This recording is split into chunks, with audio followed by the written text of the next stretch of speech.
Amin. Bismillahirrahmanirrahim.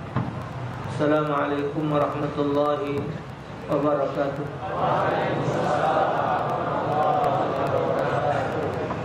Alhamdulillah wassalatu wassalamu ala Rasulillah la nabiyya wa la rasula ba'da wa ba'du. Alhamdulillah, syukur dengan izin Allah Ta'ala kembali kita ditemukan dalam keadaan sehat walafiat. Semoga semua nikmat yang Allah karuniakan kepada kita dapat menjadi jembatan untuk menuju kebahagiaan kelak di hadapan Allah. Salawat seiring salam kita aturkan kehadiran junjungan Nabi besar Muhammad sallallahu alaihi wasallam serta keluarga dan para sahabat beliau. Semoga kita termasuk umat beliau yang akan mendapatkan syafaat beliau kelak di akhirat. Amin ya rabbal alamin.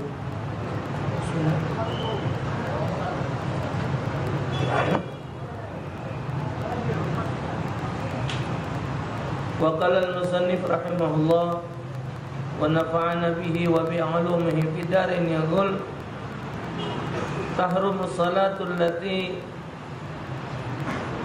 laisa laha sababun mutaqaddimun wala muqarinun ghairi harami Makkah fi khamsati awqat.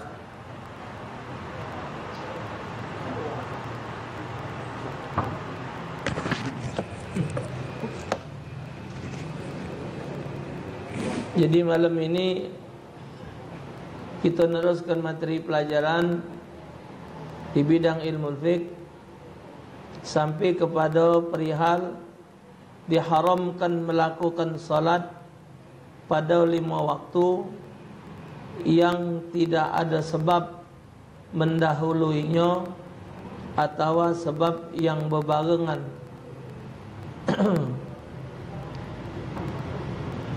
Wala tanaqid hina idin wala yakfuru biha, dan salat tersebut tidak sah ketika demikian keadaannya, namun tidak menjadi kafir jikalau melakukannya dengan sebab melakukan salat. Bukan artinya haram di situ kita ngelaku ke salat tu jadi berdosa, tidak. Tapi tidak sah, tidak ada gunanya, tidak ada manfaat.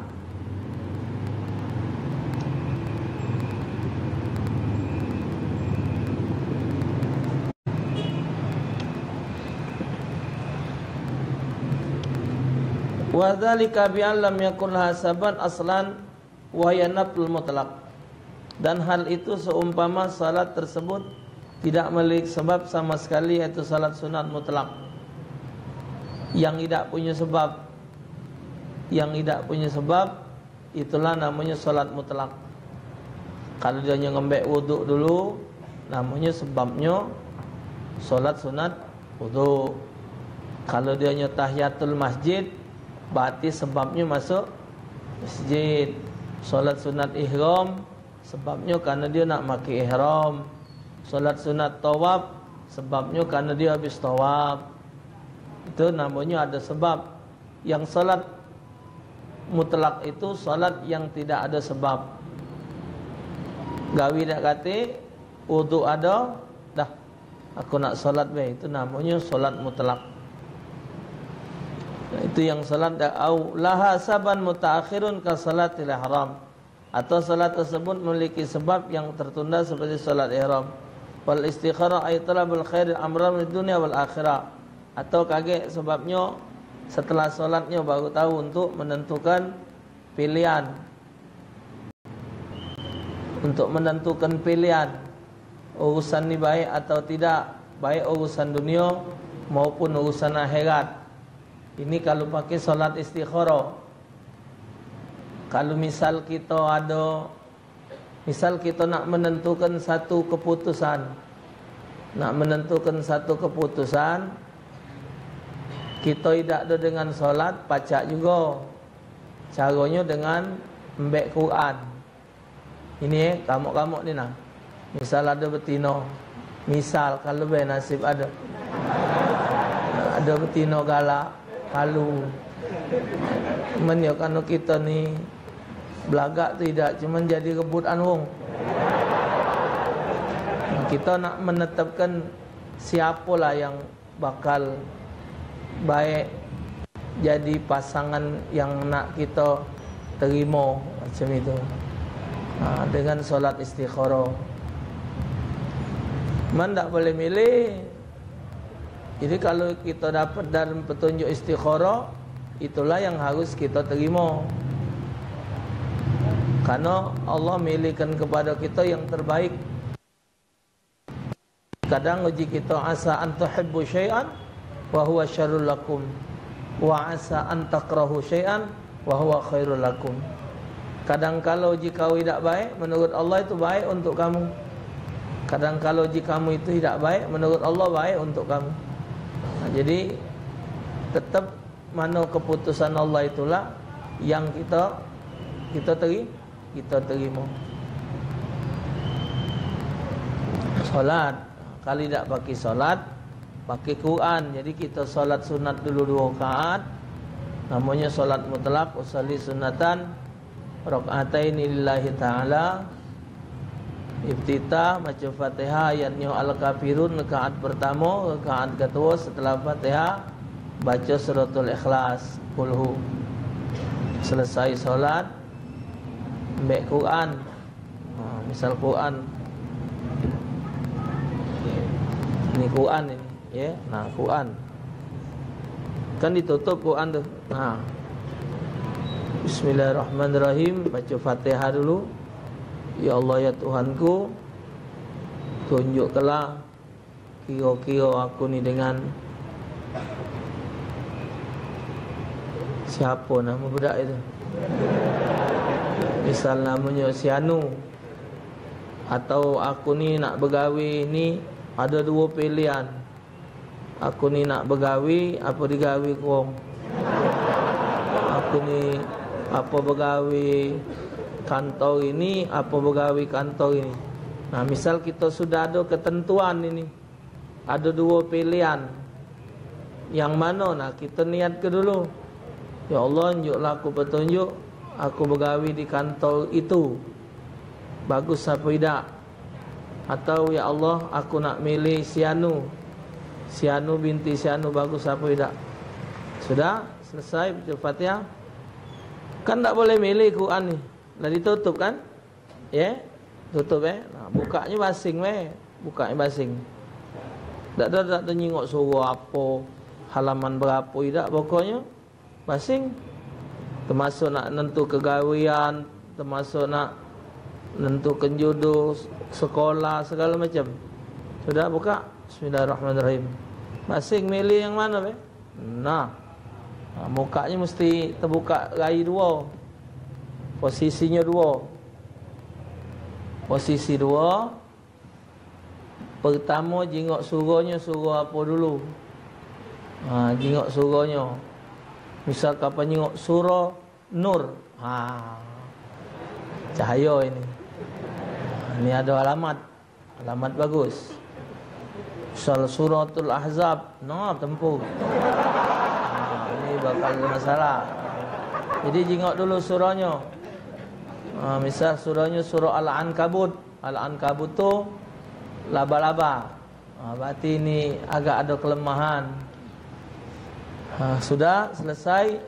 Anda lihat, mulai dari pojok sebelah kanan. Quran dibuka tadi, jingok pojok sebelah kanan.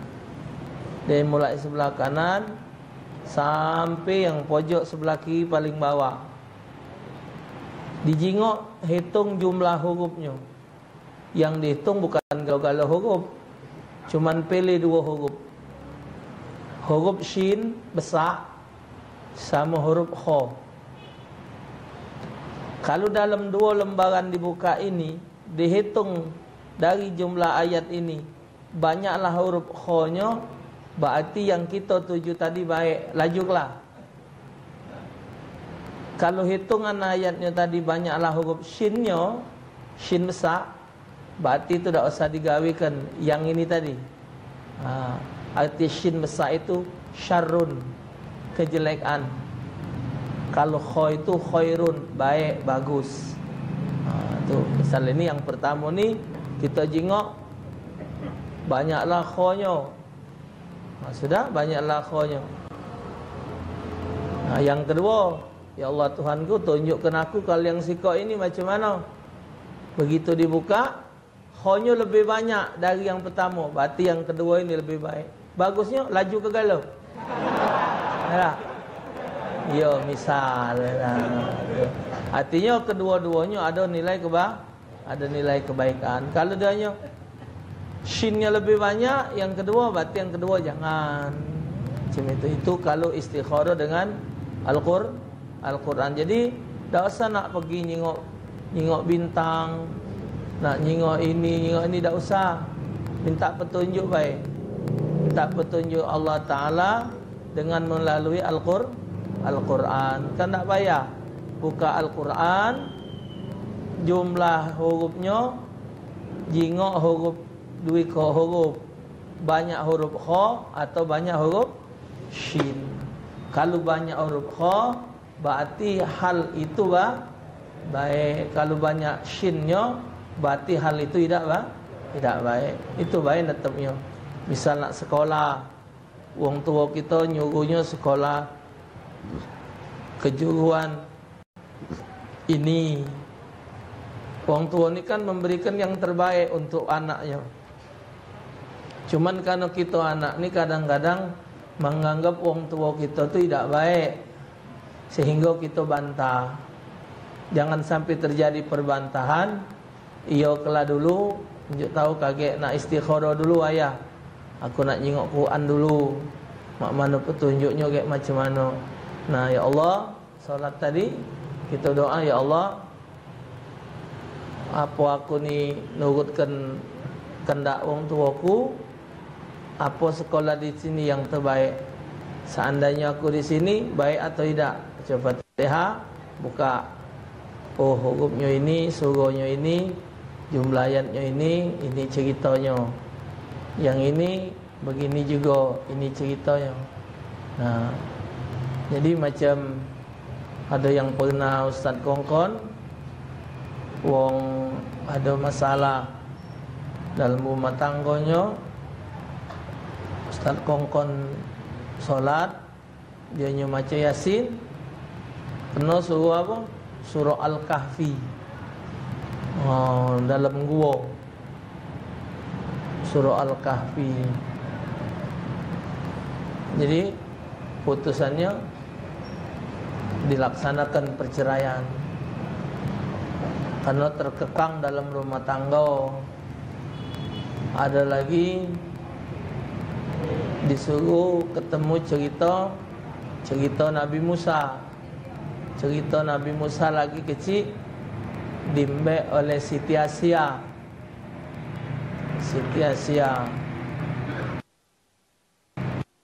Karena dia itu waktu itu nelpon soal anaknya, dia yang ngembeknya, apa bini yang ngembeknya. Jadi dalam petunjuk Al-Quran tadi dimbeklah oleh dia untuk mesak ke anaknya tadi. Karena kalau dia dibesarkan di keluarga yang tidak taat ibadat, timbulnya budak ini jadi maksiat. Jadi dengan petunjuk Al-Quran itu sudah jelas, ya. Ini istikharah. Balik solat istikharah tadi, solat istikharah termasuk solat yang sebabnya hasilnya keterbelakangan setelah solat.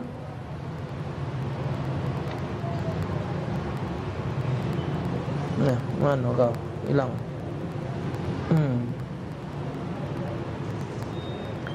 Waqas salati 'inda iradati safar wa 'inda al-khuruj min al-manzil wa 'inda al-qatl wa salati taubah. Seperti salat ketika hendak berpergian, ketika hendak keluar rumah, dan ketika hendak berperang. Juga salat taubat. Wa kharaja bidzalik ma'alahu saban mutaqaddim kafainatin. Dan keluar dari batasan itu salat yang memiliki sebab yang terdahulu, seperti salat yang terpaut oleh qada. Fa in sababa hal waqtul madhi, karena sesungguhnya penyebab salat tersebut adalah waktu yang telah berlalu. Jadi kalau dia hanya salat qada, itu termasuk solat yang ada sebab. Tapi solat qada ini tidak termasuk solat sunat. Solat qada itu termasuk solat wajib. Jadi orang yang meninggalkan solat wajib dalam hidupnya, mulai dia akil baligh, semenjak dia akil baligh, itu tidak ada istilah meninggalkan solat. Jadi solat yang ditinggalkannya itu harus dibayarnya. Jadi kalau bahasa kasarnya, mungkin tidak kasar, kita sebagai umat Islam harus menjalani 5 rukun Islam: syahadat, solat, puasa, zakat, haji bagi yang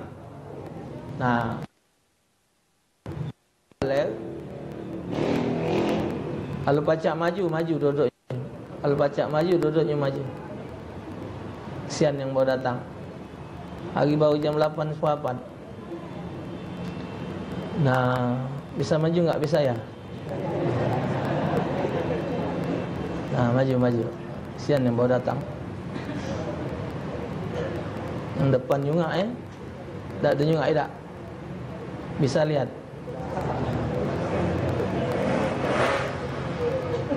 Jadi yang namanya wong Islam, kalau dia ngaku dirinya sebagai seorang Muslim, begitu dia akil baligh, tak katik cerita tidak solat. Jadi begitu dia akil baligh, begitu dia sudah mimpi terbelosok, sampai ngeluarkan sperma, itu berarti dia sudah akil baligh. Kita sudah kedatangan menstruasi. Setiap bulan darah keluar dari kemaluannya. Itu artinya dia sudah sebagai seorang yang mukallaf, wong yang sudah wajib menjalankan hukum syar'i, hukum syarak. Dia melakukan larangan Allah, dia nanggung dosanya. Dia melakukan ibadah, dia dapat pahalanya. Kewajiban salat ini semenjak dia akil baligh, tidak istilah tidak solat. Dia wajib solat. Jadi tak kata istilah solat tu pacak ditinggal, tak boleh. Jikalau kita meninggalkan solat, maka harus segera dibayar solat itu. Harus dibayar secepat mungkin untuk dibayar. Karena padainullah haqqu bil qada, kata Nabi. Utang dengan Allah tu lebih penting, lebih harus untuk segera dibayarkan. Memang Allah tidak menghutangi kita, cuman kita yang berhutang sama Allah. Kita wajib seorang Muslim setiap hari solat 5 waktu wajib. Kalau ditinggalkan harus dibayar, namanya berhutang. Sampai siapa yang punya hutang solat wajib, dia tidak dibayarnya hutang tadi, maka ibadat solat sunatnya hukumnya haram. Jadi wong yang punya hutang solat wajib, ngelakukan solat sunat tu jadi haram. Kalau dia tidak kata niat untuk mayar qada solat yang dia tinggal. Kalau dia ada niat untuk mayar qada solat dia yang tinggal, qada dibayarnya, sunat digawekannya tak apa-apa. Karena yang sunat itu, kedudukan sunat itu kata Syekh Nawawi dalam kitab Tanqihul Qaul disebut an-nadbu li takmilil faraid. Karena menurut Syekh Ibnu Taimiyah, siapa yang ada punya utang solat wajib, cukup dengan memperbanyak solat sunat. Semakin banyak solat sunat, dia bisa menutupi solat wajib. Itu hanya pendapat Ibnu Taimiyah dewean. Ibnu Taimiyah dewean punya pendapat. Tapi alal madzahibil arba'ah, Imam Abu Hanifah, Imam Malik, Imam Syafi'i, Imam Ahmad ibn Hanbal berpendapat wong yang meninggalkan salat wajib dan qada. Apa gawe dia nak salat sunat? Salat sunat di akhirat tidak Allah tanya. Sebab an-nadbu li takmilil fara'id, kata Syekh Nawawi, kedodoan salat sunat itu untuk nyempurnakan salat wajib.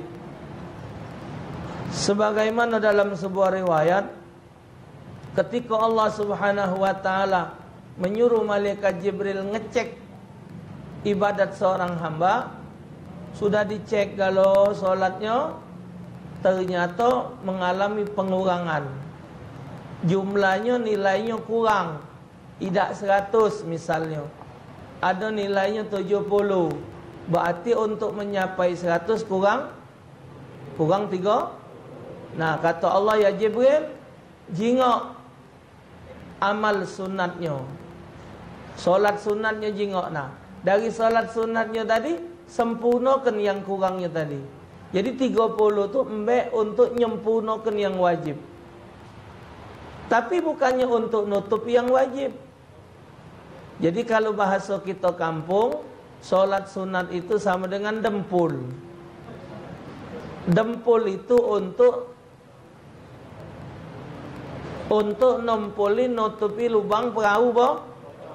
Tapi perahunya mesti ada dulu perahunya.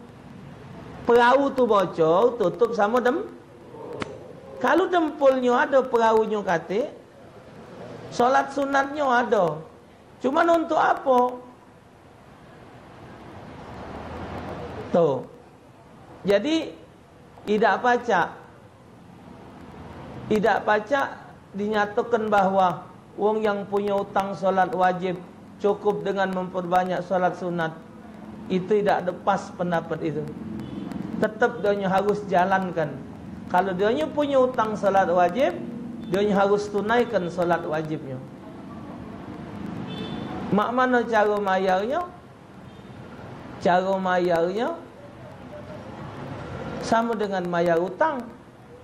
Wong minjem duit. Kalau wong minjem duit,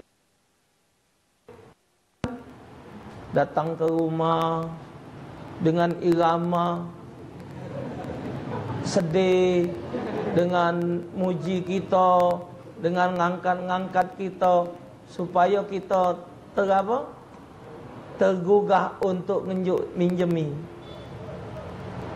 Ya aku ni, hatilah sanak yang merhatikan aku, kalau bukan kau tulah. Kau tulah ponakanku sikok-sikoknya. Kalau pokoknya ini. Jadi maksud Mangcik tu ngapa? Aku nak minjem duit. Ya sudah. Berapa Mangcik? Tak perlu banyak, 200 baik. Anakku ni nak sekolah ini. Ya sudah. Sudah kita pinjami. Kagetnya aku balik ke sebulan lagi. Bayulah Mangcik pakilah dokin. Nah, jok ke 200. Sudah sebulan, ada keluarga sedekah di seberang sana, Sungai Lais. Nah, bukan abang Mangcik, sihat alhamdulillah. Aku mayar hutang. Pokoknya terima kelah. Mau kasih. Boleh tak nerimanya? Dia mayar di Sungai Lais. Boleh tak mayar? Mayar di Sungai Lais, boleh tak? Boleh. Dia minjem di rumah 12 hulu. Dia maliknya di? Boleh tak? Boleh. Dia maliknya bertemu kita di pasar, boleh tak? Boleh, yang penting malik ke. Sama dengan salat qada. Kita ninggalkan salat subuh, qadanya sudah zuhur, jadi ninggalkan zuhur. Kita kesiangan, misal kita ketiduran zuhur, mayarnya sudah asar, jadi untuk salat qada dimanapun mayarnya jadi, cuman niatnya tetap, kaifiat caranya tetap, rakaatnya tetap, bacaannya tetap, cuman yang beda itu nih. Nah, niatnya itulah usolli fardhu zuhri arba'a rakaatin lillahi ta'ala. Adaannya tidak dipakai lillahi ta'ala. Cuman mayarnya sudah maghrib, jadi kita qada maghrib, sudah zuhur, usolli fardhu maghrib, dah apa-apa. Jadi niat itulah yang mengesahkan salatnya, waktunya kapanpun jadi. Hati-hati. Karena di dalam kitab Maragil Ubudiyah itu ancamannya berat wong ninggalkan solat. Wong yang meninggalkan solat wajib, dionyo pacak tertutup. Ini dalam Maragil Ubudiyah. Dionyo pacak tertutup solat wajib yang dia tinggal, pacak tertutup, artinya terhapus. 1 rakaat solat wajib yang dia tinggal, pacak ditutup dengan 70 rakaat solat sunat yang Allah terima. 1 rakaat solat wajib. Jadi kalau dia meninggalkan solat subuh, dia butuh 140 benar. 140 solat sunat yang Allah terima, baru pacak nutupi 1 kali ninggalkan solat subuh. Kalau dia ninggalkan solat zuhur, 70 kali 4, 280 rakaat solat sunat. 280 rakaat solat sunat, baru pacak nutupi 4 rakaat solat zuhur yang dia tinggal. Kalau dia tidak solat 1 hari 17 rakaat, meninggalkan 5 waktu solat, ada yang 4 rakaat, ada yang 3 rakaat, ada rakaat 17 rakaat kan, sehari semalam. Kalau dia butuh 70 rakaat 1 rakaat, berarti 1190 rakaat solat sunat yang Allah terima, baru pacak nutupi solat wajib 1 hari yang dia tinggal. Jadi oleh karena itu, jangan sampai berani ninggalkan solat.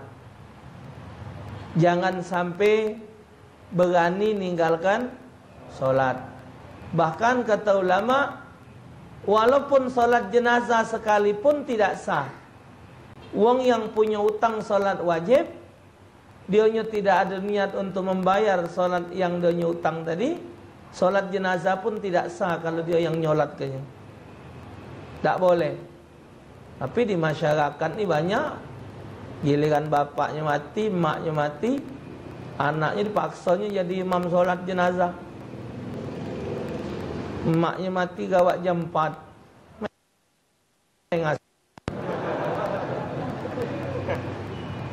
Tu acu-acu tu. Ucak. Masih hidup pula wong. Nak ngongkon anak jadi imam solat, nak ngongkon mantu jadi imam solat tu, dicek dulu, diperkira-kira dulu. Siapa donyo ni? Pacak ni anak poida.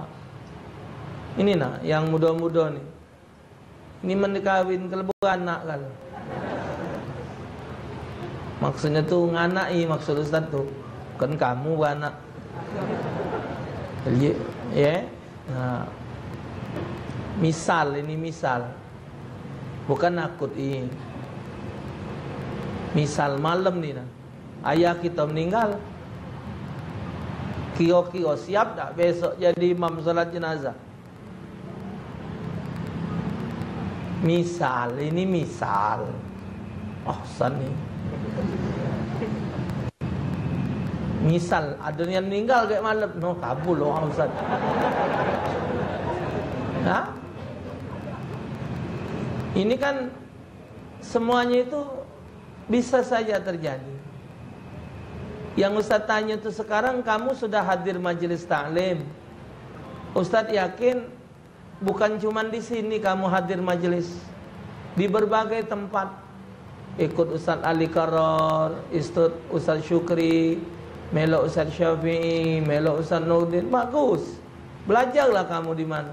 Jangan cuma melok majelis sini. Ikutilah semua majelis taklim. Tambah ilmu pengetahuan. Anak cuman pacak ngajar macam ini baik. Sementara tempat yang lain, ada yang ngajar tafsir, ada yang ngajar hadis, ya, ada yang ngajar tauhid, ada yang ngajar apa? Tasawuf. Anak cuman ngajar macam ini. Mana nak tercover ngajar? Mana sudah kondisi kurang sehat pula, nak diajarkan segala ilmu, tidak ada waktunya, sudah tidak terkejar lagi. Ngajar fikih lagi dah habis-habis. Masih bab ngubek-ngubek sini lah. Nah, pelajaran masih banyak. Hadis belum, tauhid belum, tasawuf belum, tafsir belum. Pelajaran lain belum ada. Jadi kalau ada majlis-majlis taklim yang lain, pelokilah. Tapi dari sebanyak pelajaran itu yang akan dirasakan oleh orang tua kalian ketika mereka meninggal, andalah yang dinantikan oleh mereka untuk berdiri di depan katilnya. Hadirin sekalian para pelayat jenazah, almarhum akan diimami oleh anaknya yang sulung. Jung siapa? Anaknya ngimami. Ya Allah, anaknya pacak ngimaminya. Ya, belajar di mana? Melok majlis dia. Masya Allah. Nah, jadi seandainya wong tua kita, ayah kita meninggal subuh ini, nah, berani tegak depan katil? Mesti berani. Bapak kita. Kenapa anak didahulukan dari wong lain untuk ngimami? Karena tulusnya. Karena kalau anak ngimami jenazah wong tuanya, tulusnya itu.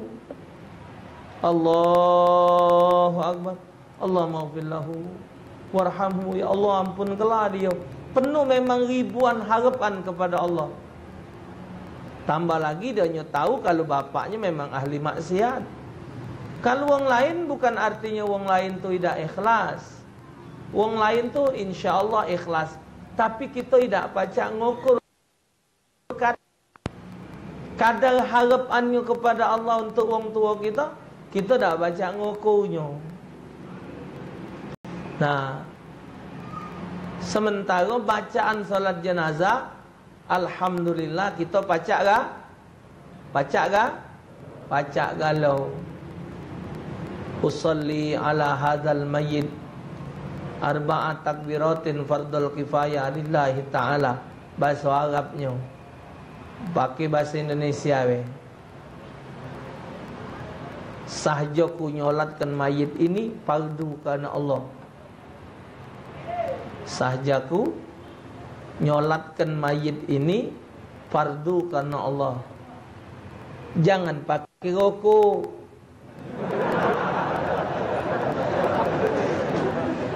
Mentang-mentang ayah kita, aku nak pakai rokok biasa.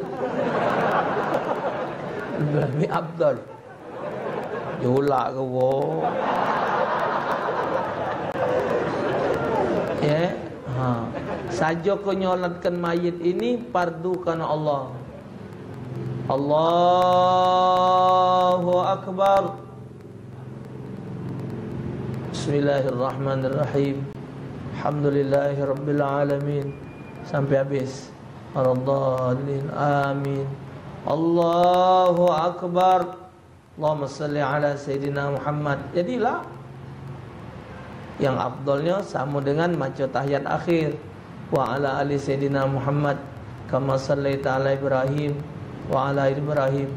Barik ala Sayyidina Muhammad wa ala ali Sayyidina Muhammad kama barakta ala Ibrahim wa ala ali Ibrahim fil alamin innaka Hamidum Majid.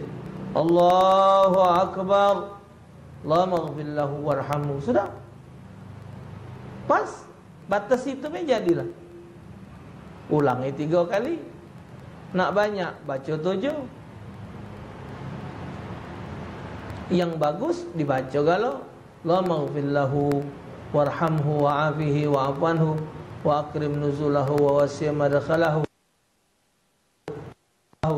waghsilhu bil ma'i wal sadi wal barad wa naqqihi minal khataya kama yunqqa sabul abyad minad danas wa abdihu dairan khairan min darihi wa ahlan khairan min ahlihi wa zawjan khairan min zawjihi wa a'idhu min azabil qabri wa min azabin nar wa adkhilhul jannata bighairi hisab. Masa panjang ini pendek. Allahumma ighfir lahu, jadilah Allahumma ighfir lahu warhamhu, Allahumma ighfir lahu warhamhu, Allahumma ighfir lahu. Kalau ibu kita Allahumma ighfir laha warhamha, Allahumma ighfir laha warhamha, Allahumma ighfir laha Allahu akbar. Rabbighfirli wa li walidayya warhamhuma kama rabbayani shaghira. Boleh. Idak berdoa juga, idak apa yang keempat itu.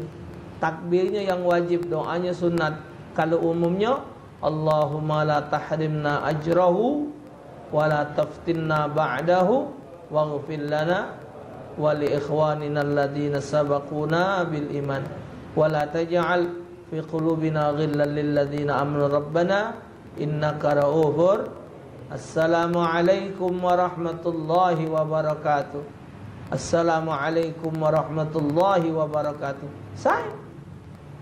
Nah, jadi jangan solat wajib tidak digawi ke, giliran solat sunat tadi dipaksakan. Solat jenazah tadi si fardu kifayah tadi dipaksakan. Nah, jadi ingat sampai pemaksaan hukum. Kalau memang anak kita tidak ngerti tentang solat tersebut, jangan dipaksa. Kaget rusak. 11 sulu anak pernah mandi kong meninggal. Habis mandi ke, disolat ke di rumahnya, baru digawak ke masjid. Karena sudah dibungkus masuk katil, anak ke masjid. Depan ke masjid, mayit digawak, orang laporan. Ustaz, kenapa? Tadi salat jenazah 6 kali takbirnya. Aku anak tidak kalau dipaksa oleh keluarga untuk nyolat ke jenazahnya ni anaknya, tapi anaknya tidak belajar 6 kali takbir. Yang hebat tadi yang melok ni 6 juga. Ya kalau dia 6 kita jangan 6. Dia 6 kita talak gelak. Ya mungkin kan 4 dewek jadi dia 6. Yang hebat ini si makmum tadi melok 6 pula. Nah, itu jadi harapan. Jadi kita belum tahu mungkin subuh ni ada dulu kita, mak kita, bak kita tak tahu. Hidup ini menunggu keputusan Allah. Hidup ini yang kita tunggu adalah kematian. Lain dari mati tak kita tunggu. Yang kita tunggu ni mati. Rezeki lah dibagi, segala lah dibagi. Nah, yang tinggal kita tunggu ni kematian. Yang sehat nunggu mati, yang sakit juga nunggu mati. Supaya kita ni tak ada jenuh hidup ini, dinjuk mainan. Dinjuk kesibukan, dinjuk lah gawi ni, dinjuk gawi ni. Seolah-olah seakan-akan terlepaslah permasalahan macam tak katik permasalahan. Padahal apa kata Nabi? Malaikat maut setiap hari natangi kita, mesei kita 70 kali. Malaikat maut tu natangi kita tiap hari 70 kali. Itulah kita galak. Lagi duduk-duduk, cak nak mati aku ni. Galak macam sakit anu mati cak ni. Ya, itu bisikan malaikat. Bagus dikongkon oleh Nabi. Aksiru dzikra hazimil ladzat ya'nil maut. Banyak-banyak kamu ingat sesuatu yang memutuskan kamu dari kenikmatan hidup dunia, yaitu kematian. Perlu dia ingat. Kemarin baru ada yang meninggal di seberang, hadir majlis taklim. Sore-sore sudah asar, hadir majlis taklim. Balik majlis, nyampak bawa rumah sakit, paginya meninggal. Ada kejadian di seberang, hadir maulud.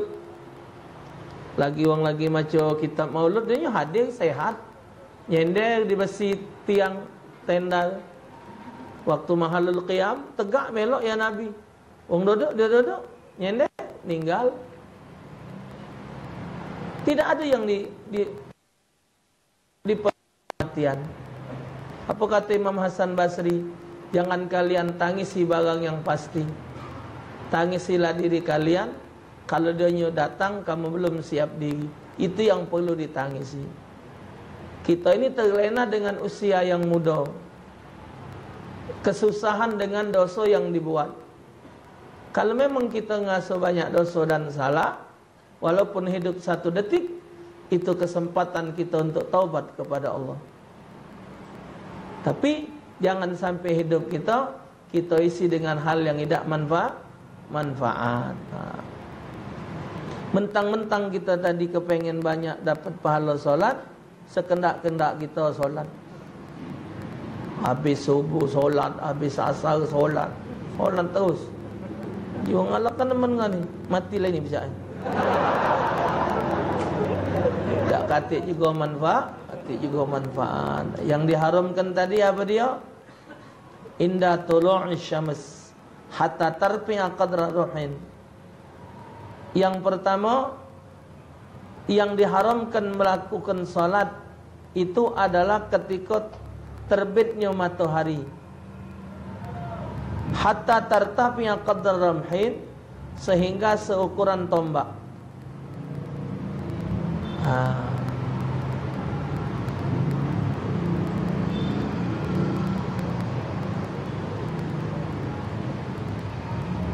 Satu tombak itu ukuran kira-kira tinggi mataharinya 4,28 meter. 4,5 meter tinggi tombaknya. Lebih kurang. Jadi kalau dia habis subuh, hatta tartafi asyams, habis solat subuh, dia nak solat lagi, haram hukumnya. Tapi kalau dia sudah terbit matahari, boleh. Gitu. Misal subuhnya jam 5 kurang dikit. Sudah solat subuh jam 5:04 solat subuh. Selesai solat subuh, nak solat lagi ya. Solat apa? Solat baik. Nak solat sunat baik, haram. Tak boleh. Tapi nak solat apa kau? Aku nak qada subuh. Boleh. Jadi kalau sebenarnya solat qada, tidak ada waktu terlarang.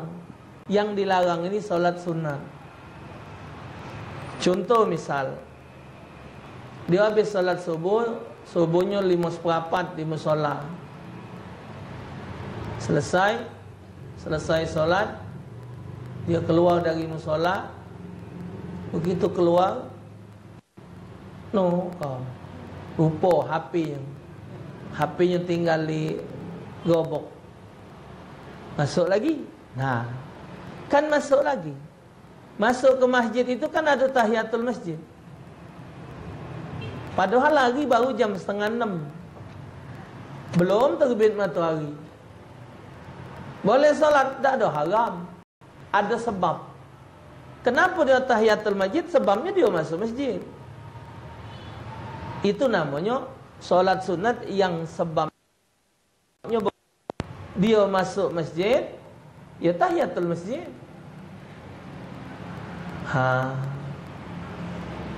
Atau adanya sudah solat subuh, selesai solat subuh, dia kentut. Sudah kentut, dan ini nak ngaji. Biasa sudah subuh tu ngaji. Karena dia batal wuduk, dia ngambil wuduk. Misal 5:04, jam ni 5 dia solat subuh, 5:30 tadi dia ngambil wuduk. Setelah solat sunat wuduk, setelah ngambil wuduk, dia melakukan solat sunat. Ini matahari belum terbit. Tapi dia tetap sunnah melakukan solat sunat wuduk. Kenapa? Karena dia ada sebab. Sebabnya dia ngambil wuduk. Jadi dia yang melakukan solat setelah subuh itu tidak terjatuh di waktu yang haram. Karena dia melakukan solat itu ada sebab.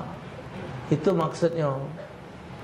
Indah hatta wasaniha indal istiwa fi ghairi yaumil jumu'ah hatta tazul. Diharamkan salat juga ketika waktu istiwa. waktul istiwa itu matahari di tengah-tengah langit. Matahari di tengah-tengah langit nian. Itu tidak boleh kecuali hari Jumat.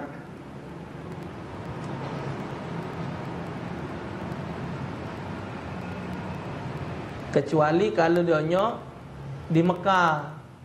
Nah, di Mekah itu ada sebuah hadis bahwa tidak ada larangan untuk melakukan solat kapanpun waktunya. Khabar dari riwayat Imam Tirmidzi wa ghairihi, sabda Nabi, ya bani Abdul Manaf, la tamna'u ahadan tafa bihadzal baiti wa shalla ayyaha sa'atin sya'a min lailin aw nahar.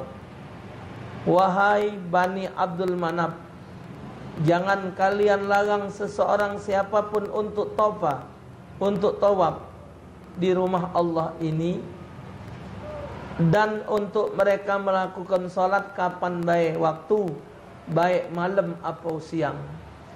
Jadi untuk kota Mekah tidak ada waktu tahrim.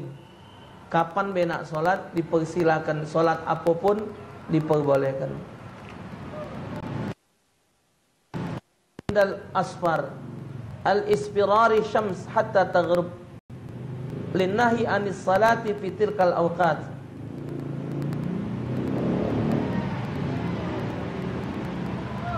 Yang ketiga, waktu yang diharamkan adalah waktu nak terbenamnya mega kuning, waktu matahari nak terbenam. Jadi kalau you pada jingok di pinggir sungai, kita tegak di pinggir sungai, bagian ujung di Pulau Kemarau itu, kalau matahari nak terbenam, ada warna kuningnya. Nah, matahari sudah masuk terbenam, kuningnya masih ada nak. Waktu kuningnya masih ada ni tak boleh solat. Solat yang ada sebab tadi. Kalau dia ada sebab tak apa-apa. Ya, waktu yang matahari nak terbenam tadi. Wa rabi'uha ba'da salati subhi. Yang keempat, setelah solat subuh hatta tatlu'a syams, sehingga terbit matahari. Wa khamisuha ba'da salatil asri, setelah yang kelima setelah salat asar. Ini waktu hatta taghrib, sehingga terbenamnya matahari. Kesimpulan, yang cuman tidak boleh solat itu 3 waktu. Habis subuh, habis asar, sama matahari tengah langit. Itu kesimpulan dari 5 bagian ini. Nah, cuman yang tidak ada boleh setelah asar itu solat sunat. Nah, ini yang jadi masalah kita di Palembang ini, galak diributkan soal jenazah. Jadi di Palembang ini ada ribut, kadang-kadang, tak ada boleh solat jenazah sudah solat asar. Itu yang dipegang oleh Kiai Cek Ming di Palembang. Kiai Cek Ming belajar dengan Kiai Pedatuan. Jadi cuman kalau di kalangan para habaib tetap walau asal didulukan walaupun mayitnya sudah datang. Tapi kalau di Masjid Agung jenazah digawak sudah asar, solat jenazah didulukan baru solat asar. Karena dikhawatirkan najisnya kaget keluar. Artinya 2 pendapat itu ada ulamanya galau. Tidak harus dijadikan persoalan ribut. Ya, didulukan asar jadi, nak dulukan jenazah jadi. Cuman yang harus anda ingat adalah tidak boleh mengikuti solat jenazah 2 kali setelah solat asar. Karena solat jenazah itu hukumnya cuman sekali. Sikok wong sikok, one and one. You one, solatnya one. Jadi sikok wong sikok. Tidak boleh sikok wong itu nyolatkan 2 kali solat untuk satu jenazah. Itu tidak ada keterangannya. Belum ditemukan keterangan Rasulullah nyolatkan jenazah, satu jenazah 2 kali. Belum. Ana belum ketemu keterangan Cuman kalau satu jenazah disolatkan berulang-ulang oleh wong, itu boleh. Misal dia ni meninggal, disolatkan pertama sudah tidak muat lagi halaman ini, wong ni masih ramai nak nyolatkan, wong ini keluar, masuk wong baru, jenazah-jenazah yang tadilah boleh, tapi wong nyolatkannya wong lain, tidak apa-apa. Wong tua na disolatkan di rumah sini solat, Masjid Agung solat, di 14 solat, Mutakin solat, uangnya lain-lain, tidak apa-apa. Kiai Malik Tajuddin 2-3, tidak apa-apa. Jenazahnya sikok, nyolatnya berulang, tak. Rasulullah disolatkan berulang-ulang oleh lain-lain wong. Nah, kita ni tidak boleh solat setelah solat asar, karena kedudukan solat sunat yang kedua itu jadi sunat dia. Nah, solat sunat setelah asar itu hukumnya haram. Kita misal jenazah di rumah sudah disolat ke, kita melok nyolat ke di rumah, sudah dimandi ke lah, dibungkus, masuk katil, sekalian jemaah solat jenazah pertama ni khusus anak beranaknya weh, keluarganya weh.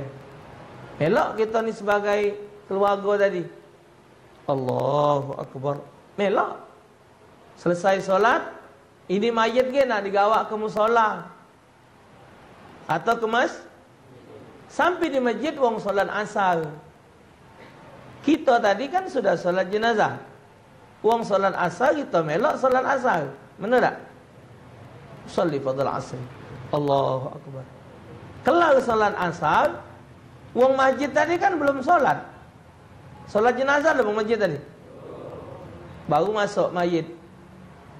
Nah, wong yang belum tadi nyolatkan, kita lah sudah tadi tak boleh melok lagi, karena jatuhnya yang solat yang kedua ni hukumnya jadi kita melakukan solat sunat setelah asar itu hukumnya haram. Kalaupun kita misal mayitnya digawak jam 2, mayit digawak jam 2, di rumah lah solat, di musola solat lagi, kita melok, yang kedua tu latan akid, tidak ada pahalanya, cuman sebagai doa weh. Kalau doa kata ulama cukup mengangkat tangan, tak perlu nak solat. Itu. Nah, jadi itu yang masalahnya. Tapi kalau untuk nyolat ke jenazah, walaupun setelah solat asar, tidak apa-apa. Wallahu a'lam bishawab.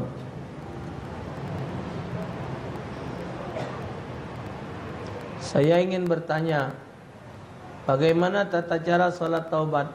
Solat taubat ini cuma sekadar solat. Taubat itu yang penting adalah perubahan.